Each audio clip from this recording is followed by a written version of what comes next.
पिछले क्लास तक पूरी तरीके से हम लोग जो हमारा चैप्टर है वर्क एंड एनर्जी, इसका जो भी मतलब थ्योरी वाला पार्ट था, जो भी हम लोगों को समझना था, वो हम लोग जो थ्योरी वाला जो केवल समझ के काम चल सकता था सुन के, वो हम लोग स्क्रीन पे अपना देख चुके हैं, है ना। और जहाँ पे हमको लगा कि ये हमको बोर्ड पे बताना चाहिए, जैसे कुछ फॉर्मूला हमको डिराइव करना था, कुछ समझाना था, तो हम लोग बोर्ड पे भी उसको समझे हुए हैं।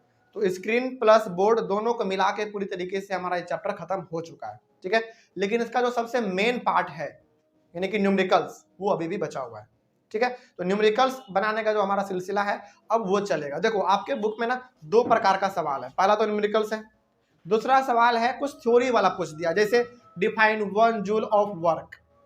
तो क्या इसको बताने की जरूरत है? नहीं, ये तो हम लोग अपने बोर्ड पे और स्क्रीन पे पढ़ते पढ़ते जान चुके हैं, ठीक है। तो बहुत कुछ जो हमारा थ्योरी वाला पार्ट है जिसको केवल लिखने वाला काम है, वो आपका बोर्ड पे भी हो चुका है और स्क्रीन पे भी हो चुका है। तो एक बार आप एनसीईआरटी के बुक को पलट के देखेंगे, जो न्यूमेरिकल्स के अलावा सवाल है वो आपके स्क्रीन पे यानी कि आपके नोट्स में ही वो चीज हो चुका है। हम पढ़ाते पढ़ाते वक्त वो करवा दिए, आपको मालूम भी नहीं चला होगा, ठीक है। जैसे आप पलट कर देखोगे तो आपको लगेगा कि ये तो सर ने करवाया ही था क्लास में, ये मालूम चल जाएगा, आपको दिख जाएगा, ठीक है। तो उसके लिए अलग से करने की जरूरत नहीं है, वो आपका ऑलरेडी नोट्स में है और क्लास में भी आप उस चीज को सुने भी थे, ठीक है। तो जो थ्योरी वाला पार्ट है मतलब कि जो क्वेश्चन आंसर वाला है वो हो चुका है ऑलरेडी, आप एक बार जाके देख लीजिएगा, उसके बाद कोई डाउट हो तो आके पूछ लीजिएगा, ठीक है। और आप लोग कमेंट कर लीजिएगा, हो गया। चलो, तो हमारा जो आज का क्लास है बेसिकली वो है न्यूमेरिकल्स को लेकर, ठीक है। आज का क्लास और कल का क्लास, दो क्लास में पूरी तरीके से हम लोग 10-12 अपना न्यूमेरिकल सॉल्व करेंगे, ताकि आपको जो कॉन्सेप्ट है उसको लेकर क्लियर हो जाए, ठीक है। देखिए ध्यान से चूंकि हम लोग न्यूमेरिकल्स बनाने जा रहे हैं, तो न्यूमेरिकल्स बनाने में कॉन्सेप्ट तो लगता ही लगता है, साथ ही साथ जो आप फॉर्मूला पढ़े हैं वो फॉर्मूला भी लगता है ना। तो कौन फॉर्मूला इसमें हमारा मेनली कितना फॉर्मूला था? 3-4 फॉर्मूला था। एक बार फटाफट रिवाइज कर लेते हैं। सबसे पहला हमारा फॉर्मूला था वर्क का, है ना। क्या था? कहीं पे है तो कॉपी में लिख लीजिए, नहीं तो फिर ये आपके नोट्स में भी मेंशन किया हुआ है। पहला है W = F × स्मॉल s, याद रखिएगा, ठीक है। ये था हमारा पहला, ये फॉर्मूला था वर्क का। दूसरा, वर्क के बाद हम लोग पढ़े थे एनर्जी, है ना।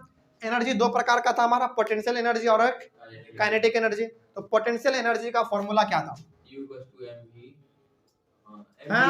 mgh, ठीक है। अच्छा, एक और बात, ये हमारा पोटेंशियल एनर्जी का फॉर्मूला है, लेकिन इस फॉर्मूले का हम लोग अधिकतर कब इस्तेमाल करते हैं? जब हम लोग ग्रेविटेशनल पोटेंशियल एनर्जी का बात करते हैं तब। याद कीजिए, हमने ग्रेविटेशनल पोटेंशियल एनर्जी टॉपिक के अंदर ही ये वाला फॉर्मूला आपको डिराइव करना सिखाया था।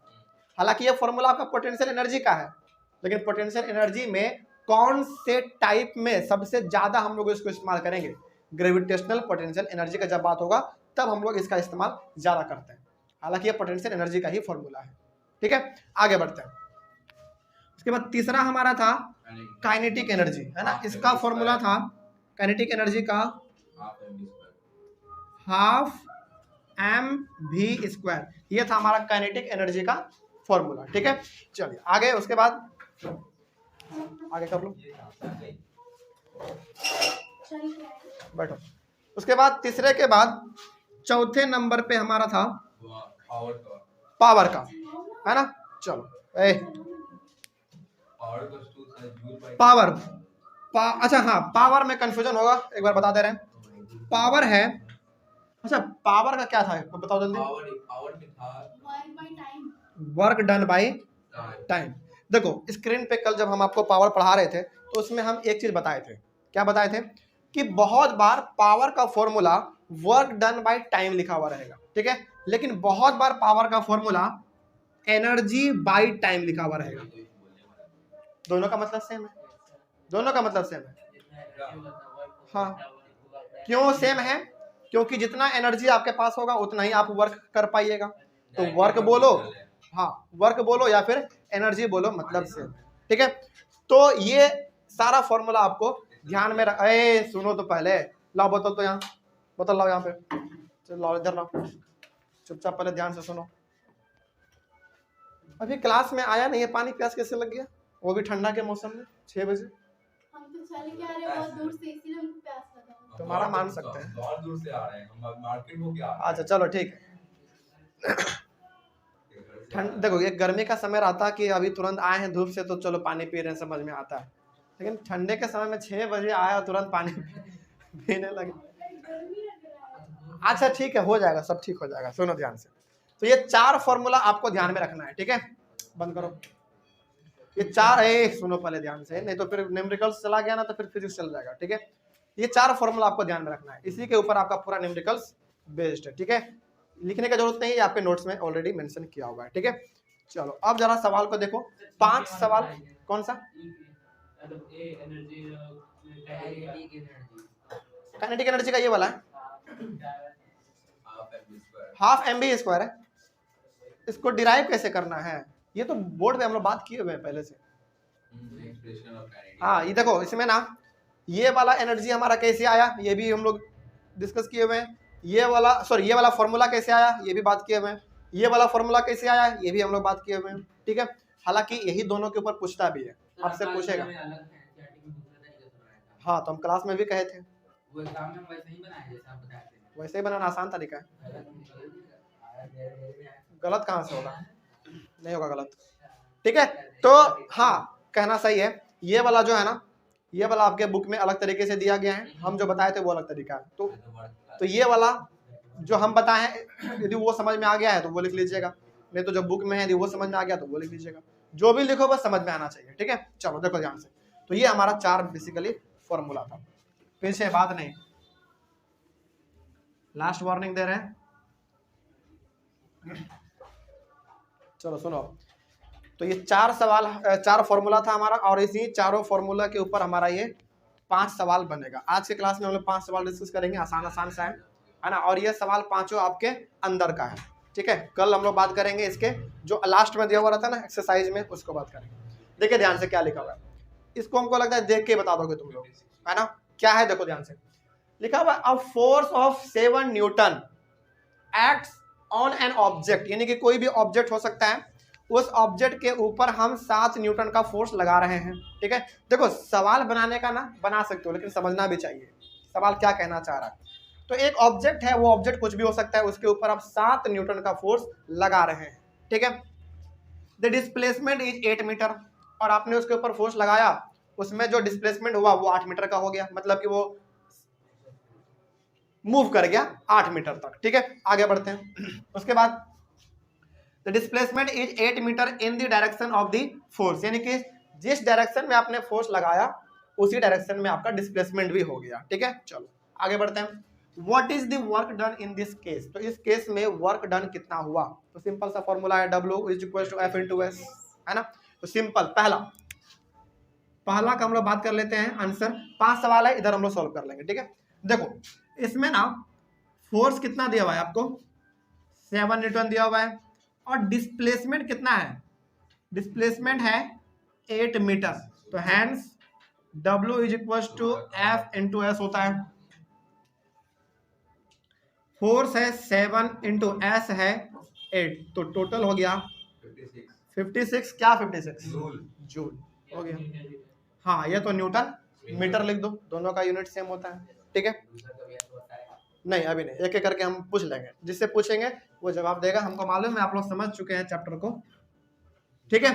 तो ये पहला का हो गया हमारा, ठीक है। सेकंड नंबर देखो, सेकंड है an object of mass 15 kg is moving with a uniform velocity of 4 metre per second, what is the kinetic energy possessed by the object, यानी कि एक ऑब्जेक्ट है, उसका मास 15 kg है और वो मूव कर रहा है यूनिफॉर्म वेलोसिटी के साथ, यानी कि उसका 4 मीटर पर सेकेंड वो लगातार बढ़ रहा है, ना ही उसका वेलोसिटी घट रहा है ना ही बढ़ रहा है, ठीक है। तो यहां पे मास दिया हुआ है 15 kg और वेलोसिटी दिया हुआ है 4 metre per second. Kinetic energy पूछा है ना, तो काइनेटिक एनर्जी का formula hence half M V square, तो हाफ इंटू एम कितना है 15 इंटू वी कितना है 4 इंटू 4, ठीक है। चलो 2 से इसको कैंसिल कर दो, कितना आ जाएगा 30 गुने 120 जूल, क्योंकि काइनेटिक एनर्जी है, कोई भी एनर्जी हो, चाहे पोटेंशियल एनर्जी हो चाहे काइनेटिक एनर्जी हो, यूनिट तो जूल ही रहेगा, है ना। तो 120 जूल हो गया इसका काइनेटिक एनर्जी, सिंपल सी बात, ठीक है। आगे बढ़ते हैं, सवाल नंबर सेकंड हो गया। Third number, what is the work to be done to increase the velocity of a car from 30 kilometre per hour to 60 kilometre per hour if the mass of the car is 1500 kg। ये वाला सवाल थोड़ा सा मजेदार सवाल है, ठीक है। इस सवाल में थोड़ा सा आपको ध्यान देना पड़ेगा। जैसे देखो, अच्छा ये सवाल किस फॉर्मूला से बनेगा, हालांकि इसको आप सेपरेटली करके बना सकते हैं, ठीक है, लेकिन हम वो एक तरीका बता दे रहे हैं। कौन सा तरीका? देखो, जब हम काइनेटिक एनर्जी का फॉर्मूला डिराइव करना सिखा रहे थे तो एक और फॉर्मूला हम बीच में मार्क किए थे। वो फॉर्मूला क्या था, एक बार याद दिला दे रहे हैं। देखिए, वो फॉर्मूला था half m into V square minus U square बराबर वर्क डन लिखा हुआ था, याद कीजिए। नहीं याद है तो कॉपी पलट के देखिए, आपको मिलेगा। ये फॉर्मूला कब बताए थे वो भी बता दे रहे हैं। जब हम काइनेटिक एनर्जी का फॉर्मूला डिराइव करना सिखा रहे थे तो उस बीच में हम ये वाला भी फॉर्मूला आपको बताए थे, और हम ये भी बताए थे कि इससे सवाल कैसे पूछा जाएगा, है ना। सवाल इसमें ये पूछा जाएगा कि कोई भी ऑब्जेक्ट है, उसका मास कुछ दिया हुआ रहेगा, ठीक है। पहले वो किसी और स्पीड से चल रहा था, बाद में उसका स्पीड कुछ और हो गया, तो बताओ उसने काम कितना किया। इस प्रकार का सवाल, यानी कि इस फॉर्मूला पे ही आपका ये वाला सवाल बन जाएगा। हालांकि आप इसको सेपरेटली भी बना सकते हैं, अलग अलग करके भी बना सकते हैं, लेकिन इस पे हम लोग बनाने की इसको कोशिश करते हैं। देखिए ध्यान से, चलो ये फॉर्मूला यहां पे रहने दो। तीसरा नंबर देख लो। देखो इसमें ना वेलोसिटी, पहले सवाल को समझ लो ध्यान से, क्या कह रहा है। कह रहा है what is the work to be done, यानी कि आपको कितना काम करना पड़ेगा। कितना काम करना पड़ेगा, इसका मतलब कि आपको कितना एनर्जी लगाना पड़ेगा, क्योंकि वर्क और एनर्जी तो सेम ही है ना।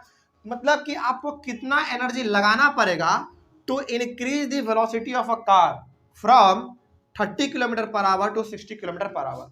मतलब कि कोई एक गाड़ी है जो कि 30 किलोमीटर पर आवर के हिसाब से चल रहा है, तो उसको हमको लेके चले जाना है 60 किलोमीटर पर आवर पे। तो बताओ कि आपको एनर्जी कितना लगाना पड़ा। नहीं अभी नहीं, ठीक है, पूछेंगे, थोड़ा धैर्य रखो। तो कितना एनर्जी आपको लगाना पड़ा। देखो यहां पे ना वेलोसिटी का बात हो रहा है, वेलोसिटी का बात हो रहा है, तो ये वेलोसिटी आपका इनिशियल वेलोसिटी हो जाएगा और ये फाइनल हो जाएगा, लेकिन वेलोसिटी का यूनिट में तो ये नहीं है, तो पहले इसको यूनिट में कन्वर्ट कर लो, है ना। चलो इनिशियल वेलोसिटी कितना है, इनिशियल को हम लोग स्मॉल यू से करते हैं, है ना। कितना है, 30 किलोमीटर पर आवर है। इसका मतलब हुआ कि 30 किलोमीटर डिवाइडेड बाय 1 आवर, इसका मतलब तो ये हुआ। ऐसे लिख सकते हैं हम लोग। अब इसको आपको कन्वर्ट करना है मीटर पर सेकेंड, ठीक है।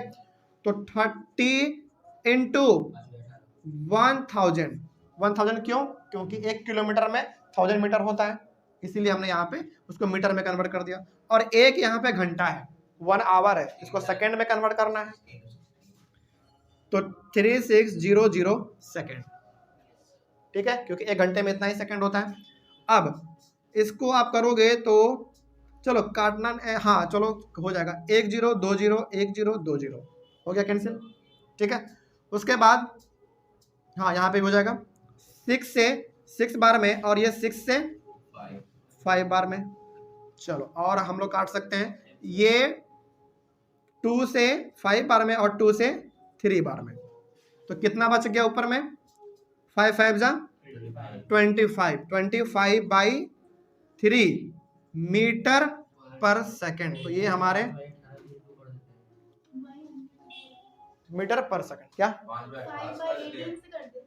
कहाँ पे, जो मीटर पर सेकंड होता है ना 5/18। अच्छा वो भी होता है, हाँ चलो कोई बात नहीं। अब वी कर लो, सॉरी यू नहीं वी, हाँ वो हम बताए थे मोशन चैप्टर में, है ना। चलो उसके बाद है 60 kilometre per our, 60 kilometre per our.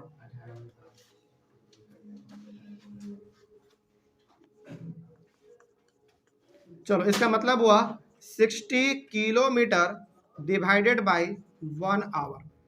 अब 60 इंटू 1000 यानी कि क्या, अरे भाई मालूम है हमको, हमको मालूम है।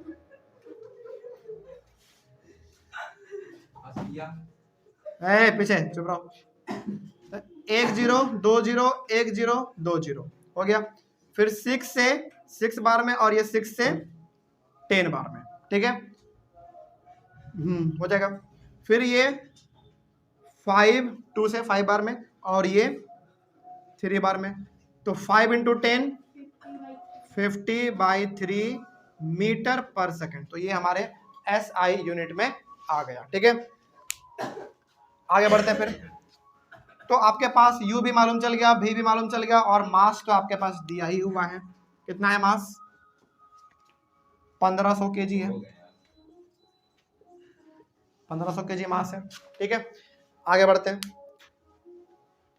चलो, आपको करना क्या है, सुनो ध्यान से। पहले इस कहा गया कार है, तो कार पहले 25/3 मीटर पर सेकंड के हिसाब से चल रहा था, उसको हमको लेके आना है 50/3 मीटर पर सेकंड पे लेके आना है। तो बताओ कि एनर्जी आपने कितना लगाया, ठीक है। तो यहाँ पे हम लोग लगाने वाले हैं काइनेटिक एनर्जी। क्यों मालूम है? क्योंकि गाड़ी तो हमारा मूव कर रहा है, और जो भी चीज मूवमेंट में है मतलब उसके पास काइनेटिक एनर्जी है, ठीक है। तो फॉर्मूला हम आपको बताए थे ये वाला। चलो, इसके बाद ना आप यहाँ पे लिख लेना, यहाँ पे इसके बाद आ जाना। चलो देखो यहाँ पे ध्यान से, 1/2 इंटू m, फॉर्मूला देखो, m है 1500 करो, v स्क्वायर है यानी कि कितना है 50/3 है। v स्क्वायर यानी कि हम 50/3 इंटू 50/3 दो बार लिख सकते हैं, माइनस u स्क्वायर है 25/3 है, ठीक है। 25/3 इंटू 25/3। चलो, ये तो अब आपको सॉल्व करना है। इसको यदि करेंगे हम लोग तो कितना आएगा? 750 आएगा, ठीक है। चलो आगे कर लो। तो 750 इंटू, चलो अब इसको ऐसे ही रहने दो, अंदर में ही जाना है बाहर। इधर आओ, आगे आओ, आगे आओ, वहां पे जाओ, वहां पे खड़े रहो, कोना में जाओ, उधर घूमो, उधर घूमो, बस वैसे ही रहेगा, उधर घूमो एकदम। उसके बाद 50 इंटू 50 है ना। इसको ये तो कटेगा नहीं, कैंसिल नहीं होगा, तो इसको मल्टीप्लाई कर दो। कितना आएगा? बाई 9 माइनस 25 इंटू 25 600, 6000 नहीं 600 बाई 9। आगे 750, चलो एलसीएम लोगे, 92500 माइनस 625, कोई डाउट नहीं इसमें। चलो आगे बढ़ते हैं।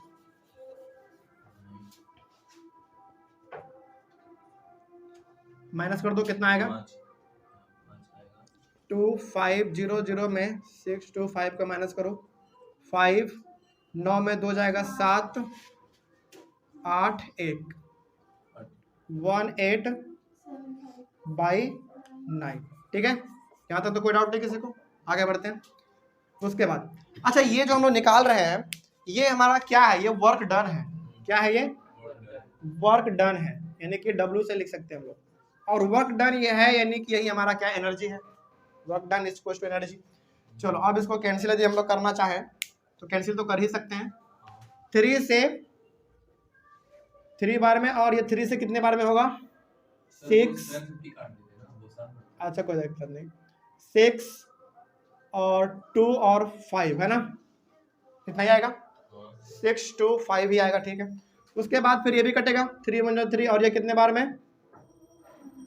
250, ठीक है। चलो आगे बढ़ते हैं फिर। अब यहाँ पे 250 इंटू 625 बराबर वर्क डन। इसको मल्टीप्लाई करोगे। अब सुनो मेरे बात को ध्यान से, ठीक है। इसको मल्टीप्लाई करना आपका काम है, आप कर लीजिएगा, कितना भी हार्ड नहीं है। जो भी वैल्यू आएगा, जो भी इसमें वैल्यू आएगा वो आपका होगा वर्क डन, ठीक है। और आपसे पूछा क्या गया था इसमें, what is the work to be done, यानी कि आपको कितना काम करना पड़ेगा, मतलब कि कितना आपको वर्क करना पड़ेगा, मतलब कि कितना आपको एनर्जी लगाना पड़ेगा उस कार को 25/3 मीटर पर सेकेंड से 50/3 मीटर पर सेकेंड लाने के लिए कितना एनर्जी लगाना पड़ेगा। इन दोनों को मल्टीप्लाई कर दो, जो वैल्यू आएगा उतना ही आपको एनर्जी लगाना पड़ेगा, या फिर आप उसको वर्क भी कह लो, उतना ही आपको वर्क करना पड़ेगा उस कार में U से V तक वेलोसिटी लाने के लिए। सिंपल सी बात है। तो ये सवाल हम ना इसलिए चुने थे क्योंकि हम जो फॉर्मूला बताए थे वो वाला जो अभी हम यहाँ पे लिखे थे उसको इस्तेमाल करना आ जाए। देखो बहुत बार ना एग्जाम में, हालांकि उस सवाल को हम सेपरेटली भी बना सकते हैं, ठीक है। कैसे बनाएंगे सेपरेटली, देखो अलग अलग भी बनाया जा सकता है, अलग अलग बुक में अलग अलग से बताया गया है। जैसे पहले आपका वेलोसिटी कितना है 25/3, तो काइनेटिक एनर्जी का फॉर्मूला लगा दो, क्या होगा हाफ mv²। तो आपके पास मास भी है 1500, वेलोसिटी आप पहला कौन सा लगाओगे, इनिशियल ये वाला लगाओगे, तो कुछ इसका वैल्यू आएगा, ये पहला निकल गया। सेकेंड बार में आप ये वाला लगाओगे, है ना, हाफ mv², ये वाला लगाओगे, इसका भी कुछ वैल्यू आएगा, इसका भी कुछ वैल्यू आएगा। तो अब देखो ध्यान से, जब ये वाला आपने इनिशियल वेलोसिटी लगाया तो कुछ और वैल्यू आया काइनेटिक एनर्जी का, फाइनल वेलोसिटी लगाओगे काइनेटिक एनर्जी का कुछ और वैल्यू आएगा, है ना। अब उन दोनों को आपस में माइनस कर दो, आ गया। वैसे भी निकाला जा सकता है, वैसे ही निकाला गया है अलग अलग बुक में, ठीक है। लेकिन ये भी तरीका एक आसान सा है, यदि एग्जाम में आए तो अलग अलग टाइम लग जाता है ना। यदि जैसा तुमको लगे अलग अलग करके भी निकाल लेना, लेकिन हाँ बाद में क्या करना, इसका निकालना, दोनों का आपस में सब्ट्रैक्ट कर देना। जो वैल्यू आएगा उतना ही एनर्जी आपको, यानी कि उतना ही काम आपको करना पड़ेगा उस कार को इस वेलोसिटी से इस वेलोसिटी तक लाने के लिए, ठीक है। तो जो आपको एग्जाम में सहूलियत लगे आप उसको कर लीजिएगा। हम यहाँ पे बेसिकली इस फॉर्मूला से इसलिए बताएं ताकि वो फॉर्मूला आपको यूज करना आ जाए, ठीक है। ये तो कोई भी वैल्यू इस पर डालेगा बना लेगा। चलो तो ये हो गया हमारा, हाँ ये वाला था, आया था ये वाला, चलो कोई बात नहीं, ये वाला हम बताए भी थे जब क्लास हमारा चल रहा था उस समय बताए थे। तो यहाँ पे आप इसको मल्टीप्लाई करके ला लोगे तो उतना ही आपका वो आंसर हो जाएगा, ठीक है। चलो आगे सवाल number 4, find the energy possessed by an object of mass 10 kg when it is at a height of 6 meter above the ground। हाँ बिल्कुल सही बात, मतलब कि find the energy possessed bye N object of mass 10 kg, यानी कि कोई भी एक ऑब्जेक्ट है उसका मास कितना है 10 kg है, ठीक है। when it is at a height of 6 meter above the ground, suppose करो, चलो मान लो कि ये हमारा मार्कर है, ठीक है। ये ग्राउंड से 6 मीटर है ना, हाँ ग्राउंड से 6 मीटर की दूरी पे रखा हुआ है और इसका मास कितना है 10 kg। मास इसका 10 kg है और इसका ग्राउंड से दूरी कितना है 6 मीटर है। तो बताओ, अब आपको मालूम है कि ग्राउंड से ऊपर है मतलब कि इसके पास पोटेंशियल एनर्जी है। अच्छा, पोटेंशियल एनर्जी में से कौन सा टाइप, ग्रेविटेशनल पोटेंशियल एनर्जी इसके पास है, लेकिन कितना वही हमको फाइंड करना है ना। चलो बड़ा आसान है। चौथा नंबर सवाल, तो पहले तो मास बताओ कितना है, 10 kg। मास है 10 kg और हाइट कितना है 6 metre. Potential gravitational potential energy को निकालने का फॉर्मूला सिंपल सा है, क्या है mgh। अच्छा g का वैल्यू क्या हमको मालूम है, हाँ एक्सेलरेशन ड्यू टू ग्रेविटी, है ना। अब देखो g का वैल्यू, ये ग्रेविटेशन चैप्टर का बात है, ये स्मॉल g का वैल्यू, हालांकि इसका value 9.8 metre per second square होता है, ठीक है। लेकिन हम लोग न्यूमेरिकल्स बनाने के लिए उसको अप्रॉक्स 10 मान लेते हैं, चलता है उतना चलता है, ठीक है। तो इसके लिए अलग से कुछ नहीं करना है आपको, यहाँ पे ध्यान से देख लो, यहीं पे कर दें, चलो यहाँ पे कर लो। तो एम कितना है 10 इंटू जी कितना है 10 होता ही है एक्सेलरेशन ड्यू टू ग्रेविटी। दिया हुआ होगा कि 9.8। हाँ, यदि सवाल में 9.8 दिया हुआ है कि आपको यही यूज करना है तो वही यूज करना, ठीक है। तो हम लोग यहाँ पे 10 यूज कर ले रहे हैं और हाइट तो आपके पास 6 दिया ही हुआ है, कितना आएगा 600 एनर्जी निकाल रहे हैं। देखो एनर्जी, चाहे एनर्जी वो काइनेटिक एनर्जी हो, चाहे पोटेंशियल एनर्जी हो, चाहे मैकेनिकल एनर्जी हो, यूनिट सेम रहेगा जूल, ठीक है। तो 600 जूल, यानी कि ये जो ऑब्जेक्ट है हमारा, ये जो ऑब्जेक्ट है जिसका मास 10 kg है, ग्राउंड से 6 मीटर की ऊंचाई पे रखा हुआ है, इसके पास अभी ग्रेविटेशनल पोटेंशियल एनर्जी कितना है 600 जूल है। ये इसका आंसर हो गया, ठीक है। चलो आगे बढ़ते हैं। सवाल नंबर 5, ये भी उसी प्रकार का है, ठीक है। देखो, N object of mass 12 kg is at a certain height above the ground, यानी कि एक ऑब्जेक्ट है, मान लो ये वाला ऑब्जेक्ट, ये ग्राउंड से कुछ हाइट पे रखा हुआ है, लेकिन कितना ये नहीं दिया हुआ है, ये नहीं दिया हुआ है, लेकिन कुछ हाइट पे रखा हुआ है, ठीक है। लेकिन इसका मास कितना है 12 kg है। आगे बढ़ते हैं। If the potential energy of the object is 480 joule, लेकिन इसका पोटेंशियल एनर्जी दे दिया। अच्छा, यहाँ पे पोटेंशियल एनर्जी दिया है, मतलब कौन सा potential energy, gravitational potential energy इसका दे दिया गया है।